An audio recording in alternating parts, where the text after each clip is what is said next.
నూలు నూలులో శతాబ్దాల గౌరవం, పట్టు పరంపరకు ప్రతీక, సంప్రదాయానికి శాశ్వత చిరునామా సఖీ. అమ్మా బాయ్, నేను మళ్ళీ తిరిగి వస్తానో లేదో తెలియదు.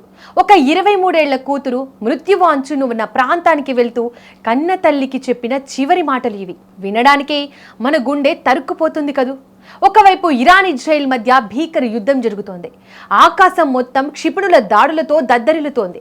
ఆ యుద్ధ భూమిలో చిక్కుకున్న మన సామాన్య భారతీయులను రక్షించడానికి తన ప్రాణాలను పణంగా పెట్టింది ఒక యువ పైలట్. ఆమె పేరే దీపికా అదానా. వయసు కేవలం 23 ఏళ్లు. హర్యానాలోని ఫరీదాబాద్కు చెందిన ఈ ఎయిర్ ఇండియా ఎక్స్ప్రెస్ పైలట్ చేసిన సాహసం ఇప్పుడు ప్రతి భారతీయుడి రక్తాన్ని ఉప్పొంగేలా చేస్తోంది. అసలు మార్చి 6వ తేదీ ఉదయం ఆ 2 గంటల్లో ఏం జరిగింది? మృత్యు కుహరంలో ఉన్న భారతీయులను దీపిక ఎలా రక్షించింది? అది మార్చి 6వ తేదీ ఉదయం 10:15 ఇరాన్ ఇజ్రాయెల్ సరిహద్దుల్లో ఉద్రిక్తతలు తారాస్థాయికి చేరుకున్నాయి. ఏ క్షణాన ఏ దేశం మీద ఏ బాంబు పడుతుందో తెలియని భయానక పరిస్థితులు. ఆ క్లిష్ట సమయంలో ఎయిర్ ఇండియా ఒక స్పెషల్ రెస్క్యూ ఆపరేషన్ చేపట్టింది. వాస్తవానికి ఈ విమానాన్ని దీపికా స్నేహితురాలు నడపాల్సి ఉంది. కానీ ప్రయాణానికి కేవలం 2 గంటల ముందు అనూహ్యంగా దీపికకు కాల్ వచ్చింది. దీపిక, నువ్వు వెంటనే విధులకు హాజరు కావాలి, యుద్ధ ప్రాంతం నుంచి మన వాళ్లను తీసుకురావాలి అని ఆదేశాలు అందాయి. అలాంటి ప్రాణాపాయ సమయంలో ఎవరైనా భయపడతారు, ఏదో ఒక వంక చెబుతారు.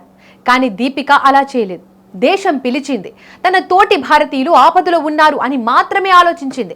ఒక్క క్షణం కూడా వెనకాడకుండా ఈ మిషన్ కు సై అంది. తాను వెళ్తున్నది ఒక సాధారణ ప్యాసింజర్ ట్రిప్ కాదు, నిప్పులు చెరుగుతున్న యుద్ధ భూమిలోకి అని ఆమెకు స్పష్టంగా తెలుసు.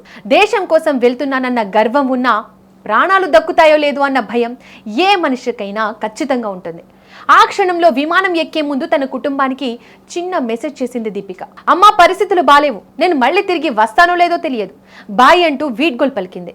ఆ మాట విన్న ఆ తల్లి గుండె ఎంత విలవిలలాడి ఉంటుందో ఒక్కసారి ఆలోచించండి. కానీ దేశం కోసం తన బిడ్డ చేస్తున్న ఆ త్యాగం ముందు ఆ తల్లి కన్నీళ్లను దిగమింగుకుంది.